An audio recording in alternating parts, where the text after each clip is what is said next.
Hello everyone, 288 page number. तो देखो 12th का हम लोग ऑर्गेनिक केमिस्ट्री पढ़ रहे हैं। 12 ऑर्गेनिक केमिस्ट्री नीचे वाला एमाइन वगैरह सब लिखा है।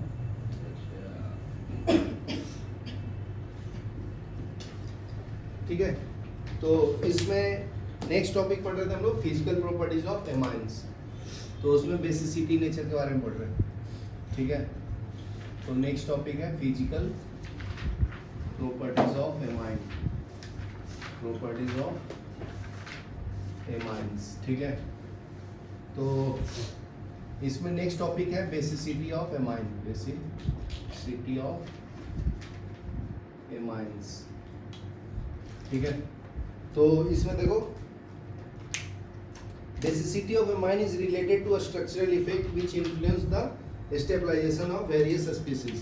तो ये स्ट्रक्चर के ऊपर भी डिपेंड करता है इसका basicity. Basicity of amines is related to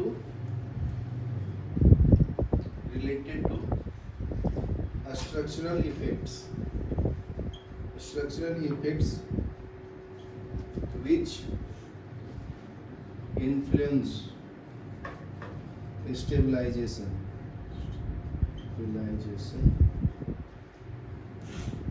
of various species.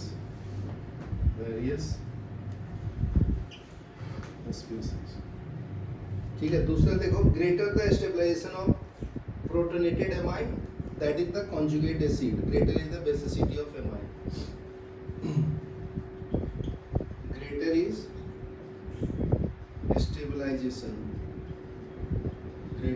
Stabilization of protonated amine that is conjugate acid, greater is the basicity, of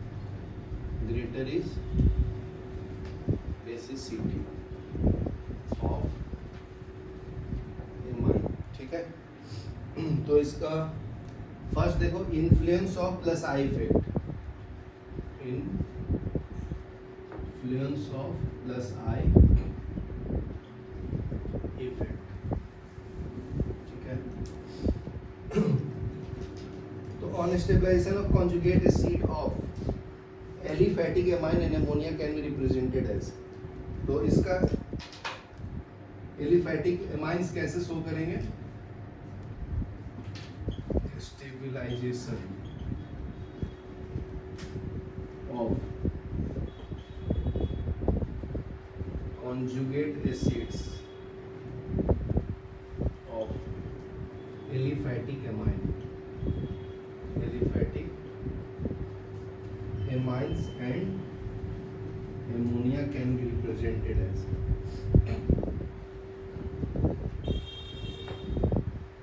तो देखो एमोनिया क्या है? ये स्ट्रक्चर है एमोनिया का, इसके पास एक लोन पेयर होता है। तो ध्यान से देखो, अभी लिखो मत, देखो तब यहाँ पे ये एमोनिया का स्ट्रक्चर है ना। ठीक है। इसके सामने अगर H प्लस रहेगा तो ये इसको इलेक्ट्रॉन डोनेट कर देगा, तो ये अमोनियम आयन बन जाएगा। तो इसी को हम लोग कॉन्जुगेटेड एसिड बोलते हैं। देखो यहाँ पे लिखा, समझा? तो एमोनिया का कॉन्जुगेटेड एसिड ये है। अभी 1 डिग्री अमाइन, ये RNHH बराबर है। फिर इसके सामने H प्लस रहेगा, एक लोन पेयर है, तो ये 1 डिग्री का कॉन्जुगेटेड एसिड है। समझा ना? एक R अटैच है तो 1 डिग्री बोलते हैं। 2 डिग्री का कैसा होगा? RNHR बराबर है, एक लोन पेयर, इसके सामने H प्लस रहेगा तो इसके साथ अटैच होगा, तो ये सेकंड डिग्री का कॉन्जुगेटेड एसिड है। समझा ना? फिर उसी तरह से टर्सरी का भी बना सकते हैं। तो 3 R होगा और यहाँ पे लोन पेयर, इसके सामने H प्लस, तो ये इसके साथ अटैच होगा। समझा ना? तो बस खाली H प्लस अटैच करना, उसको कॉन्जुगेटेड एसिड बोलते हैं। तो जितना अच्छा स्टेबल स्ट्रक्चर होगा उतना वो बेसिक नेचर शो करेगा। ये लिख लो, फिर आगे बता रहा हूँ। प्लस आई इफेक्ट में क्या है? जितना R ग्रुप होगा उतना इलेक्ट्रॉन डोनेटिंग ग्रुप होता है। ठीक है। तो नेक्स्ट पॉइंट क्या है? An alkyl group. Alkyl group किसको बोलते हैं? R group. An alkyl group exerts electron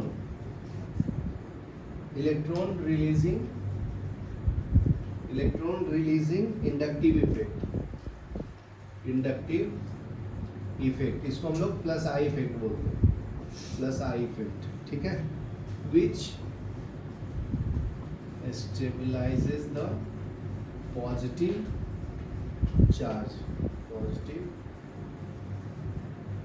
charge on atom bonded to it, ठीक है। As we move from conjugate acid of ammonia to tertiary amine, the number of alkyl group to nitrogen goes on increasing. This result in increasing the stabilization of basic strength. तो देखो simple है, देखो ये क्या बोल रहा है कि जितना R ग्रुप होगा उतना स्टेबल होगा ना। देखो दर्श, जितना R ग्रुप होगा उतना ज्यादा स्टेबल है। तो तुम खुद ही बताओ, एक N है उससे 4 हाइड्रोजन अटैच है, ठीक है, और एक N है जिससे 3 R अटैच है और एक ही H अटैच है, तो कौन ज्यादा स्टेबल है? ये वाला ना, इसके पास ज्यादा R है, तो इसको कॉन्जुगेटेड एसिड बोलते हैं, बराबर ना। तो ये सबसे ज्यादा स्टेबल है ये, समझा? क्योंकि ये क्या करता है, प्लस R इलेक्ट्रॉन देता है, ये जो होता है इलेक्ट्रॉन डोनेटिंग ग्रुप होता है, समझा ना। इसके बीच में बाकी वाला आएगा, तो N के साथ एक R अटैच कर दो, HH, तो ये 1 डिग्री वाला हो गया। 2 डिग्री वाला मतलब 2 R अटैच होगा, ठीक है। तो ये आपका 1 डिग्री, ये 2 डिग्री है, 3 डिग्री, और ये अमोनिया हो गया। तो ये स्टेबलाइजेशन ऑर्डर हो गया, ठीक है। तो यही लिखा है नीचे, इसको मैं ये करके रिड्यूस फॉर्म में भी लिख सकता हूँ। ये स्ट्रक्चरल फॉर्म में, रिड्यूस फॉर्म में क्या आएगा, NH4+, क्या आएगा ये, RNH3+, R2NH2+, R3NH+, समझा ना। ये मोलिकुलर फॉर्म में हो गया नीचे वाला, इसको बोलते हैं मोलिकुलर फॉर्म। ये क्या आपका स्ट्रक्चरल फॉर्म में लिखा हो, स्ट्रक्चरल फॉर्म। यहाँ क्लियर है? The expected order of basic strength on basis of plus I effect differ on the observed order. This observed increasing basic strength from ammonia to 1 degree is explained on the basis of increased stability. ये तो बता दिया, ठीक है। Next पढ़ेंगे influence of solvation. Next है influence of solvation. Solvation मतलब कितना पानी में घुलेगा, ठीक है। तो देखो, by water on stabilization of conjugation acid of aliphatic amine can be represented as, तो influence of solvation on by water, तो ये पानी में ही घुलेगा, by water on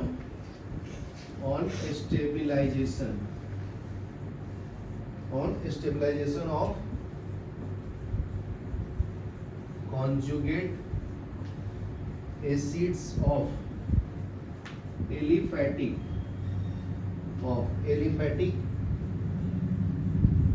amines and ammonia can be represented as, ठीक है। तो देखो ये आपका NH4+ है, यहाँ तक ध्यान से देखो, ये NH4+ है ना। अभी इसके चारों तरफ पानी है, तो वाटर का स्ट्रक्चर कैसे होगा, ऐसा ना, एक ऑक्सीजन के साथ 2 स्ट्रक्चर, देसी का दक्ष। ये देखो, देखो ये NH4+ है, ये वाटर डाल दिया, एक और वाटर डाल दिया, एक और वाटर डाल दिया, एक और वाटर डाल दिया, तो इनके बीच में अट्रैक्शन होगा ना। क्यों होगा? क्योंकि ये इलेक्ट्रोनेगेटिव है, ये इलेक्ट्रोपॉजिटिव है, इलेक्ट्रोपॉजिटिव इलेक्ट्रोनेगेटिव, तो ये जो बॉन्ड होता है इनके बीच में उसको हाइड्रोजन बॉन्ड बोलते हैं। क्या बोलते हैं? Hydrogen bond. हाइड्रोजन बॉन्ड क्या होता है? कोई भी इलेक्ट्रोनेगेटिव आइटम के बीच में, हाइड्रोजन के बीच में बॉन्डिंग होगा, उसको बोलते हैं। समझा ना?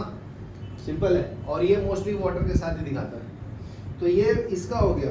अगर 1 डिग्री का दिखाना है तो कैसे दिखाओगे? ये तो अमोनिया का होगा। 1 डिग्री में क्या आएगा स्ट्रक्चर? RNHH। ठीक है, अभी वाटर डालो चारों तरफ से, यहाँ पे, यहाँ पे,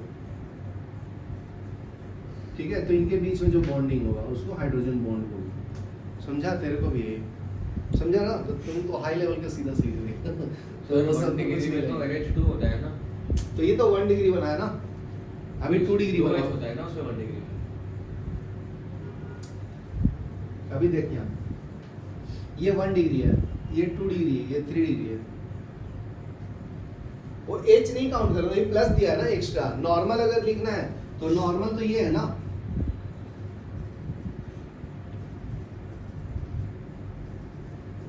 तो ये इसकी बात कर रहा है, हाँ। समझा। इसमें एक एच होता है 2 डिग्री में, समझा ना। और जब कॉन्जुगेटेड एसिड होता है तो 2 हो जाता है, समझा। अभी उसी तरह से सेकेंडरी का भी बना लो।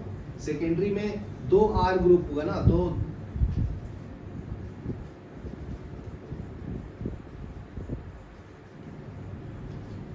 तो इनके बीच में बॉन्डिंग होगा। और टर्सरी में 3 आर होगा।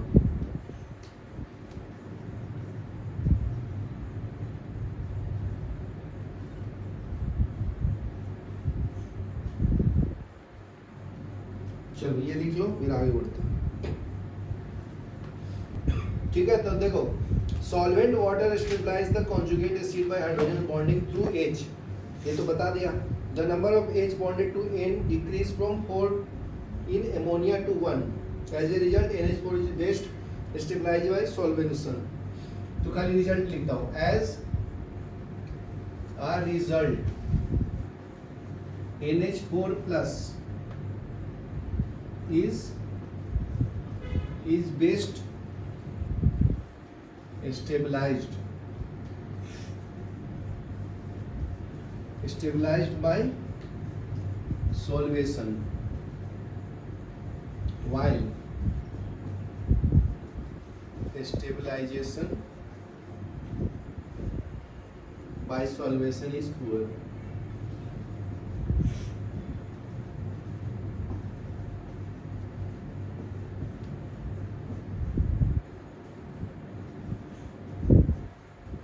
समझा। देखो इसमें क्या बताया मैं तेरे को ऋषिका, देखो NH4 प्लस है ना, कितने वाटर मोलिक्यूल के साथ अटैच हुआ, 1 2 3 4, तो इसका सॉल्वेशन अच्छा है ना, चारों तरफ से पानी से गिरा। ये वाला देखो एक ही वाटर के साथ रिएक्ट है, तो इसका सॉल्वेशन सबसे पुअर है, इसका सबसे अच्छा है। ठीक है, नेक्स्ट देखो, तो ये हो गया सॉल्वेशन बाय वाटर ना। नेक्स्ट है कंबाइंड इन्फ्लुएंस। अगर मैं दोनों को कंबाइन कर दूं, स्टेबलाइजेशन का और सॉल्वेशन का, तो क्या आंसर आता है। तो नेक्स्ट लिखो, combined influence of plus I effect and solvation on stabilisation. ठीक है, और if conjugate acid of aliphatic amine decide the observe pKa value.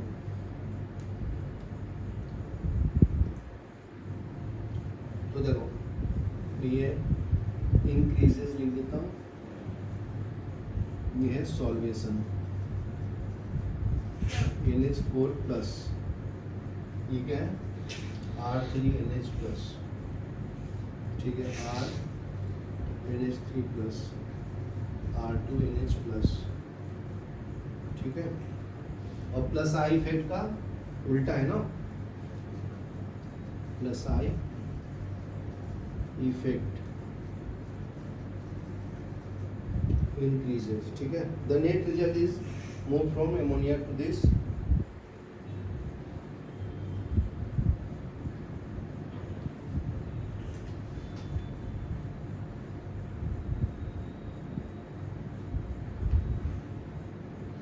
तो इसका बेसिक स्ट्रेंथ 2 डिग्री सबसे ज्यादा बेसिक हो जाएगा, फिर 1 डिग्री, फिर 3 डिग्री, फिर अमोनिया, ये हो जाएगा बेसिक स्ट्रेंथ। ये दोनों का कंक्लूजन है, ठीक है। बेसिक ये लिख लो,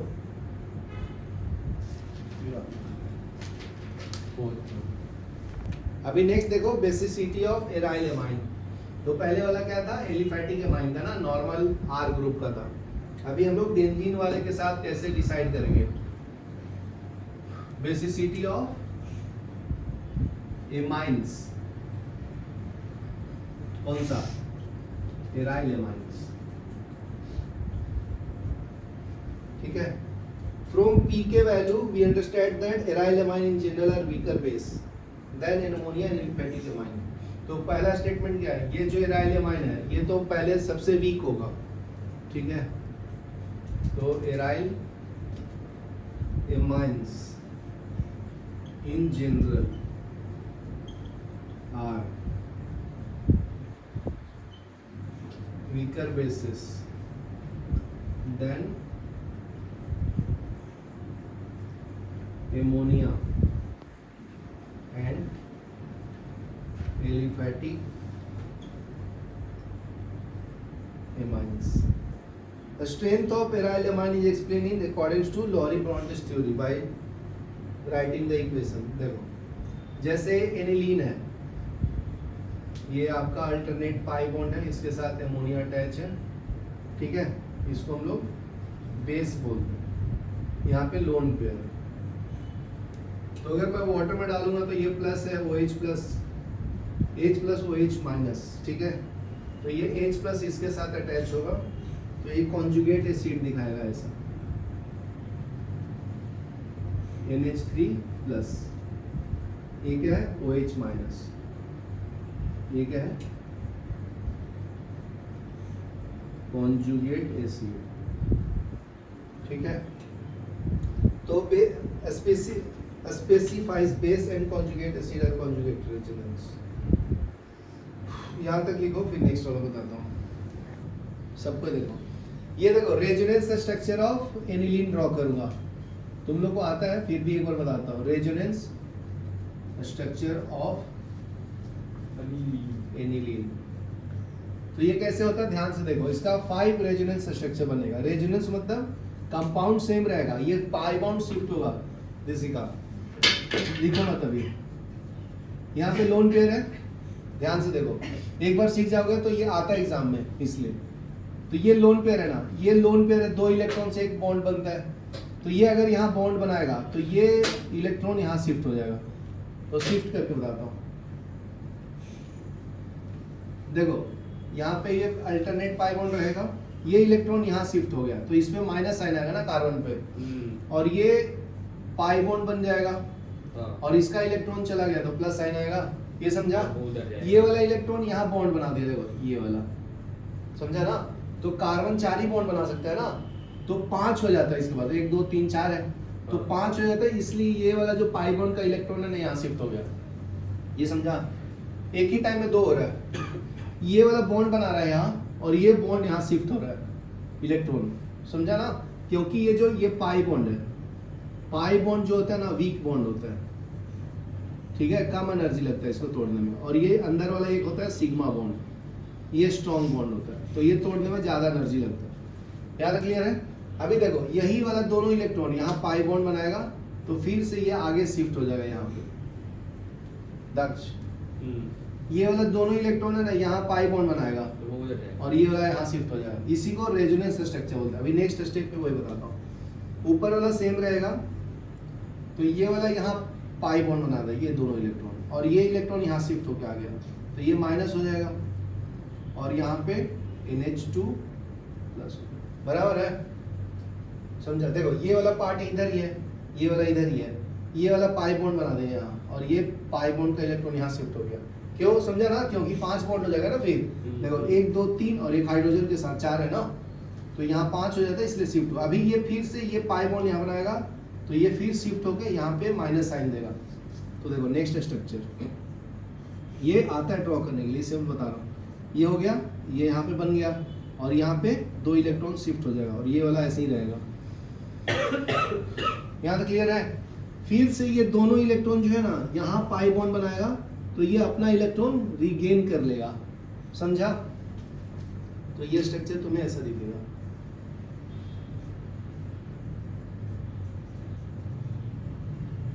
तो देखो ये कितना स्ट्रक्चर बताया, 1 2 3 4 और 5 फिफ्थ स्ट्रक्चर और फर्स्ट स्ट्रक्चर को ऑब्जर्व करो। क्या हुआ है? फिर सिर्फ पाई बॉन्ड शिफ्ट हो गया है ना, समझा? तो इसी को रेजोनेंस बोलते हैं. Shifting of pi bond is called resonance. Shifting of pi bond is called resonance. चलो ये लिख लो, ये बहुत इंपॉर्टेंट है. देखो अभी देखो, जब ये अमोनिया H प्लस के साथ अटैच हो जाएगा तो इसका नाम क्या हो जाएगा? एनिलीन. ठीक है, तो देखो इसके साथ NH3 हो गया तो इसका लोन पेयर चला गया ना. देखो इधर ये कॉन्जुगेट एसिड बन गया. तो इसमें रेजोनेंस कैसे कर सकते हैं? सिर्फ पाई बॉन्ड को शिफ्ट कर सकते हैं ना, इसको इधर, इसको इधर, इसको इधर. तो इसका दो ही स्ट्रक्चर बनेगा.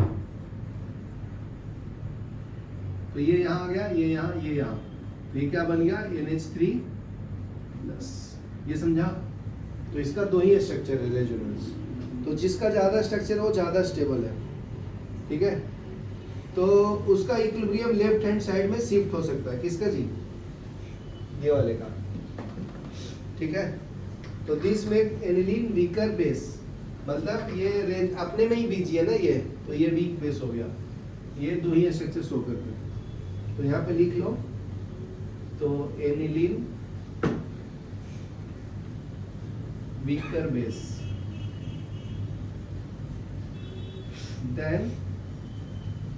then aliphatic amines and ammonia. ठीक है, ये लिख लो. फिर हम लोग केमिकल प्रॉपर्टीज ऑफ एमाइंस पढ़ेंगे. ये फिजिकल प्रॉपर्टीज बाद में. ये हम लोग पढ़ेंगे केमिकल प्रॉपर्टीज ऑफ एमाइंस. तो नेक्स्ट टॉपिक है केमिकल प्रॉपर्टीज ऑफ एमाइन. ठीक है, तो फर्स्ट है laboratory test for amines. First is laboratory test for amines. ठीक है, तो फर्स्ट है test for amine as base. तो फर्स्ट टेस्ट करेंगे, ये बेसिक नेचर शो करता है क्या? Test for amines. ठीक है, test for amines as base. ठीक है, तो all amines 1 degree 2 degree 3 degree basic compound aqueous solution of water soluble amine turn red litmus blue. तो ये बेसिक नेचर का होता है. तो रेड लिटमस को किस में कन्वर्ट करता है? ब्लू में. Convert red litmus to blue. Basic nature of amine is detected by laboratory detection with aqueous. तो अगर ये बेस है तो एसिड के साथ रिएक्ट करेगा ना, सॉल्ट और वाटर बनाता है. तो देखो नॉर्मल इधर तुम कितना भी R अटैच कर सकता है. एक R अटैच करेंगे तो 1 डिग्री 2 डिग्री 3 डिग्री. तो इसको मैं जनरल फॉर्म में लिख दिया हूँ और एसिड के साथ रिएक्शन किया हूँ. तो ये H प्लस है, Cl माइनस है. तो H इसके साथ अटैच हो जाएगा ना. तो ये आपका बेस है. 9-10 में पढ़े थे ना, बेस एसिड के साथ मिलकर सॉल्ट बनाएगा. ठीक है, तो ये NH बन गया. तो इसका लोन करंट चला जाएगा और Cl माइनस आएगा ना. तो ये हो गया एमोनियम क्लोराइड, सॉल्ट बना लेता है. तो एसिड बेस मिलकर सॉल्ट देता है ना. तो एमोनियम क्लोराइड हो गया. Ammonium chloride. यहाँ तक क्लियर है? नेक्स्ट देखो, अभी Cl माइनस फिर से डालेंगे एक्वस फॉर्म में तो बराबर मुझे वही मिल जाएगा. ठीक है, ये फर्स्ट स्टेप में. सेकेंड स्टेप में क्या है जी? N plus H, Cl minus डालेंगे in presence of NaOH, sodium hydroxide. ठीक है, प्लस NaCl प्लस H2O. ठीक है, तो ये हो गया. अभी water insoluble amine dissolve in aqueous HCl to form formation of salt soluble substituted. ये जरूरत नहीं है, यहाँ तक लिखो. नेक्स्ट टॉपिक ये हो गया. तेरा तक लिख के लिख दो. नेक्स्ट पढ़ेंगे हम लोग डायोजोटाइजेशन रिएक्शन. इसको ऑरेंज डाई टेस्ट भी बोलते हैं. Orange dye test. ठीक है, इसमें आता है डायोडाइजेशन. डायोडाइजेशन. ठीक है, तो देखो in a simple aromatic primary amine 1-2 ml of concentrated HCl is added. The aqueous solution sodium nitrate is added to cooling. This solution is transferred to test tube containing, ये इतना लिखना नहीं है अपने को, ये सैंड में रिएक्शन दिखाता है तो लिख लो RNH2, ये 1 डिग्री एमाइन है, इसमें अगर मैं सोडियम नाइट्रेट डालूंगा, ठीक है, इन प्रेजेंस ऑफ HCl, तो ये डाइजोनियम सॉल्ट देता RN2 प्लस Cl माइनस, ठीक है, इसको हम लोग डाइजोनियम सॉल्ट, ठीक है। इसमें अगर फिर से NaOH डालोगे सेकेंड स्टेप में तो ये 1 डिग्री एमाइन देता है, ठीक है। तो इसका इतना ही था, ये लिख लो। फिर हम लोग एल्काइलेशन ऑफ हॉफमैन पढ़ेंगे। नेक्स्ट पढ़ेंगे हम लोग एल्काइलेशन ऑफ एमाइंस, उसको बोलते हैं Hofmann exhaustive alkylation. Next chemical properties है एल्काइलेशन ऑफ एमाइंस, ठीक है। इसमें आता है, इसको बोलते हैं हम लोग हॉफमैन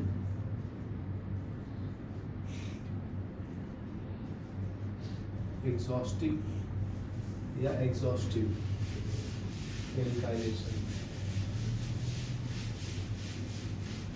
ठीक है। When a primary amine is heated with excess of primary alkyl halide, it gives a mixture of secondary amine, tertiary amine, tetramine. तो ये रिएक्शन करके बताता हूँ। जैसे 1 डिग्री एमाइन हो गया ये, ठीक है, देखो टच, ये लिखना बेसिक, ये 1 डिग्री एमाइन हो गया, इसमें एल्काइल हाइड डालता हूँ HX, तो X माइनस होगा H प्लस होगा ना, और इसको मैं डिसोसिएट करके लिखता हूँ ऐसे, तब जल्दी समझेगा। ये प्लस, तो ये प्लस होगा, ये माइनस होगा, तो ये वाला किसके साथ जाएगा बताओ, ये माइनस, ये प्लस है ना, तो प्लस वाला इसके साथ जाएगा, ठीक है। इसको भी RX रखता हूँ मैं, तब इजीली समझेगा। ये R प्लस हो गया, तो ये प्लस वाला इसके साथ एक अटैच होगा, तो ये 2 डिग्री एमाइन बन जाएगा, RN RH, यहाँ पे लोन पेयर, और ये HX बाहर आ जाएगा, ये समझा। ये प्लस वाला माइनस के साथ जाएगा, और ये प्लस वाला ये माइनस के साथ नाइट्रोजन के साथ अटैच हुआ, तो देखो 1 डिग्री एमाइन से 2 डिग्री एमाइन बन गया ना, तो ये क्या बन गया 1 डिग्री एमाइन, मतलब प्राइमरी एमाइन से सेकेंडरी एमाइन बन गया, ये आपका सेकेंडरी एमाइन बन गया, बराबर है। और ये आपका हाइड्रोजन हैलाइड बन गया, हाइड्रोजन हैलाइड। फिर से अगर मैं एल्काइल हैलाइड डालूं RX, तो फिर क्या होगा रौनक बताओ, ये प्लस होगा, ये माइनस होगा ना, और ये प्लस है, ये माइनस है, तो ये इसके साथ जाएगा और HX के साथ जाएगा, तो क्या मिलेगा RNR, एक और R हो गया, तो ये तुम्हारा 3 डिग्री एमाइन बनेगा, और बाहर क्या आएगा HX, हाइड्रोजन हैलाइड, समझा। तो ऐसे करके हम लोग बना सकते हैं। फिर एक और क्वाटनरी भी बनाना है, तो एक लोन पेयर है ना इसके पास, तो इसके साथ अटैच कर दो, क्या बन जाएगा R प्लस और X माइनस, तो ये R प्लस इसके साथ अटैच हो जाएगा, तो क्वाटनरी एमाइन हो जाएगा, 4 R अटैच हो जाएगा ना इस नाइट्रोजन के साथ, तो ये प्लस क्वाटनरी एमाइन हो जाएगा, क्वाटनरी एमाइन, ठीक है, और बाहर X माइनस, तो लिख लो। नेक्स्ट देखो हॉफमैन एलिमिनेशन, नेक्स्ट है Hofmann elimination. Hoffman elimination, when tetraalkyl ammonium halide is heated with most silver oxide, it gives quaternary ammonium hydroxide, which is delicious crystalline solid. Delicious नहीं, delicious.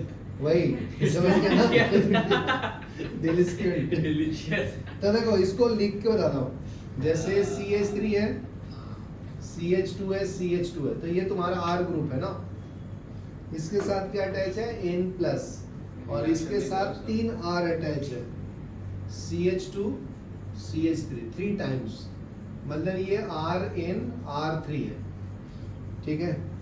और यहाँ पे I minus भी है, इसमें हम लोग सिल्वर हाइड्रोक्साइड डालेंगे, ठीक है। तो इसका नाम क्या है जी, N, try ethyl propyl ammonium iodide, ठीक है। इसमें हम लोग सिल्वर हाइड्रोक्साइड डालते हैं, ठीक है, इन अ मॉइस्ट सिल्वर ऑक्साइड Ag2O, और हीट करते हैं, ठीक है।